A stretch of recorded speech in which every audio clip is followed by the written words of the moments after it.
തൃശൂർ കുന്നംകുളം റൂട്ടിൽ റോഡിന്റെ അറ്റകുറ്റപ്പണികൾ പൂർത്തീകരിക്കുമെന്ന സർക്കാർ ഉറപ്പ് പാഴായി. റോഡിന്റെ പലയിടങ്ങളും കുളമായ അവസ്ഥയിലാണ്. റോഡിൽ അറ്റകുറ്റപ്പണികൾ നടത്താത്തതിൽ പ്രതിഷേധിച്ച് സർവീസ് നിർത്തിവെച്ച് ബസ് ജീവനക്കാർ പ്രതിഷേധിച്ചു.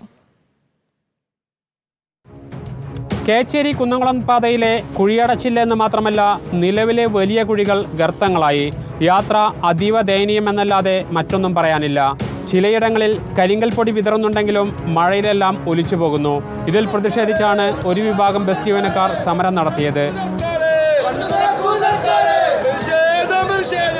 ഈ റൂട്ടിൽ കൂടെ ഞങ്ങൾക്ക് ഓടാൻ പറ്റുന്നില്ല. പിന്നെ നമ്മൾ മറ്റേ വഴി കൂടി പോകുമ്പോൾ അത് പോലീസുകാർ വന്നിട്ട് ചാർജ് ചെയ്തിട്ട് നമ്മുടെ ലൈസൻസും 8,000 രൂപ ഫൈൻ അടച്ചിട്ട് നമ്മൾ വിടേണ്ട അവസ്ഥ വരികയാണ്. അതുകൊണ്ട് ചൂണ്ടൽ തൊട്ടിട്ട് കൈപ്പറമ്പ് മുണ്ടൂർ എല്ലായിടത്തും ഭയങ്കര വിഷയമാണ്. 3 പ്രാവശ്യം റോഡ് അടച്ചു, 29 ലക്ഷം ചെലവാക്കി, മൊത്തം പൊടി വീടുകൾക്ക് അടിച്ചു. കോറി വേസ്റ്റ് അടിച്ചു കഴിഞ്ഞാൽ അവിടെ വെള്ളം അടിക്കുന്നതാണ് തീരുമാനം. ഇത് വെള്ളമില്ല, വെറും കോറി വേസ്റ്റ് അടിച്ചിട്ട് ജനങ്ങളെ ബുദ്ധിമുട്ടിക്കുക. കുന്നംകുളം റൂട്ടിൽ ഏതാണ്ട് 5 കിലോമീറ്റർ പൂർണ്ണമായും തകർന്നിട്ടുണ്ട്.